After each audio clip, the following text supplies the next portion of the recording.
आदिवासी प्रेरणा स्थल पर पधारे हुए मेरे तमाम साथियों को, मेरे बुजुर्गों को, माता और बहनों को मेरा हुल जोहार।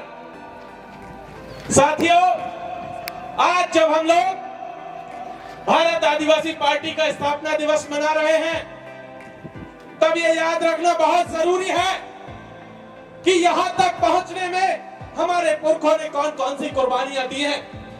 आज का दिन हमारे पुरखों के उनके संघर्षों को याद करने का दिन है।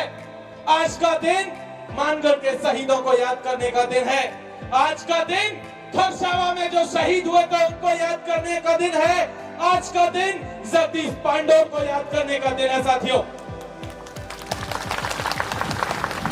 ये याद रखना होगा कि आदिवासियों ने यहां तक पहुंचने के लिए कितनी कुर्बानियां दी हैं, और उन कुर्बानियों के बाद जब आज हम लोग यहाँ पर अपनी एक पार्टी बना करके खड़े हुए हैं, सिर्फ ये पार्टी नहीं है, ये एक आंदोलन है जो इस देश के 13 करोड़ आदिवासियों की तरफ से छेड़ा हुआ है।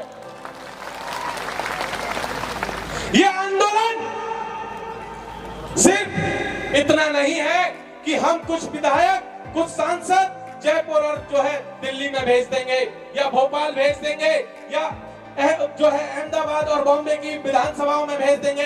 ये आंदोलन याद रखने का दिन है कि हमारे पुरखों का जो सपना था, हमारे आदिवासियों ने जो सपना आज की तारीख में देखा हुआ है, उस सपने को पूरा करने का आंदोलन है। साथियों, आज आप तमाम लोगों को बहुत बहुत बधाई कि आपने अपनी खुद की पार्टी बनाई है और इस देश के 13 करोड़ आदिवासियों को बीजेपी और कांग्रेस से मुक्ति दिलाई है। इसलिए एक बार जोरदार तालियां आप सबके लिए।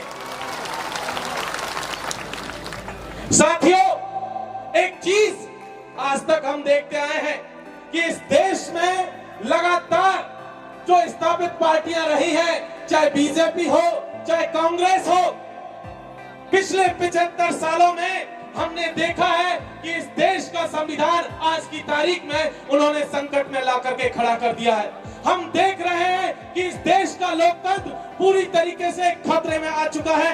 आज की तारीख में हमने देखा है कि किस तरीके से लगातार इस देश के नाम के साथ भी छेड़खानी हो रही है। जब हमने एक पार्टी बनाई है तो ये याद रखने की जरूरत है कि ये पार्टी इस देश के संविधान को भी बचाएगी, ये पार्टी इस देश के लोकतंत्र को भी बचाएगी। एक और चीज जो याद रखने की जरूरत है साथियों, पिछले 75 सालों में इस देश के आदिवासियों का भविष्य दिल्ली, जयपुर, बॉम्बे, भोपाल, रांची के एसी कमरों में बैठे हुए लोग बनाते रहे हैं। अब ये नहीं चलेगा। अब आदिवासी जाजम तय करेगी दिल्ली और जयपुर का भविष्य क्या होगा।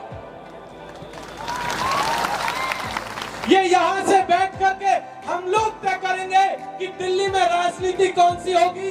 हम लोग तय करेंगे जयपुर के भीतर विधानसभा में राजनीति कैसी होगी। हम लोग तय करेंगे कि भोपाल की विधानसभा के भीतर की राजनीति कैसी होगी।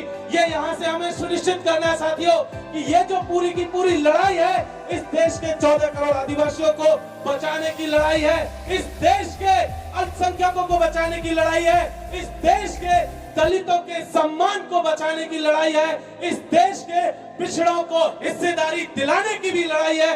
क्योंकि ये लड़ाई इस देश के तमाम शोषितों, वंचितों, पीड़ितों, आदिवासियों, दलितों, उन सब की लड़ाई है जिन्हें कांग्रेस और बीजेपी ने धोखा दिया। हमें एक चीज याद रखनी है साथियों कि आज की तारीख में हम लगातार देखते आ रहे हैं कि हमारे साथी, बहुत सारे साथी आज हमारे साथ में शामिल है। यहाँ पंडाल में है, पंडाल के बाहर लाखों की तादाद में आप देखिए, पीछे एक बहुत दूर एक टंकी है, वहां पर भी लोग बैठे हुए हैं। इधर देखेंगे तो आपको देखेंगे कि दूर दूर तक हमारे साथी हैं, पीछे भी देखेंगे तो जगह नहीं है बैठने के लिए। लेकिन तब भी एक चीज यहाँ से कह देनी है हम लोगों को, जो लोग अभी भी कांग्रेस और बीजेपी के लिए तरी पट्टियां बिछा रहे हैं, उनके लिए जो है उनका सामान ढोने का काम करे, झंडा डंडा ढोने का काम करे, उन सबको यहाँ से एक बात कह देनी चाहते हैं साथियों कि हम देश बचाने निकले हैं, आओ हमारे साथ चलो। हम आदिवासी बचाने निकले हैं, आओ हमारे साथ चलो। हम संविधान बचाने निकले हैं, आओ हमारे साथ चलो। लोकतंत्र बचाने निकले हैं, आओ हमारे साथ चलो। साथियों, भारत आदिवासी पार्टी के साथ चलिए, हम अपना खुद का भविष्य भी बचाएंगे और दिल्ली और मुंबई की राजनीति तय करेंगे, जयपुर और भोपाल की राजनीति तय करेंगे और अपने अपने भविष्य, अपने बच्चों का भविष्य ये तय करेंगे कि वो भविष्य कैसा होगा। इसलिए भारत आदिवासी पार्टी के साथ जुड़िए, ये अभी शुरुआत है और इस लड़ाई की आगे आगे आपके साथ बहुत सारी चुनौतियां आने वाली है। जो साथी यहाँ नहीं है, जो दूर है, उनसे भी कहिए कि चलते घर को देखने वालों, फूस का छप्पर आपका है, आग के पीछे तेज हवा है, आगे मुकद्दर आपका है। और उसके कत्ल पर मैं चुप था और मेरे कत्ल पर तुम चुप हो, इसके बाद अगला नंबर आपका है। इसलिए साथियों, भारत आदिवासी पार्टी के साथ आइए और इस देश को बचाइए, हम सबके अस्तित्व को बचाइए। बहुत बहुत शुक्रिया। इंकलाब जिंदाबाद।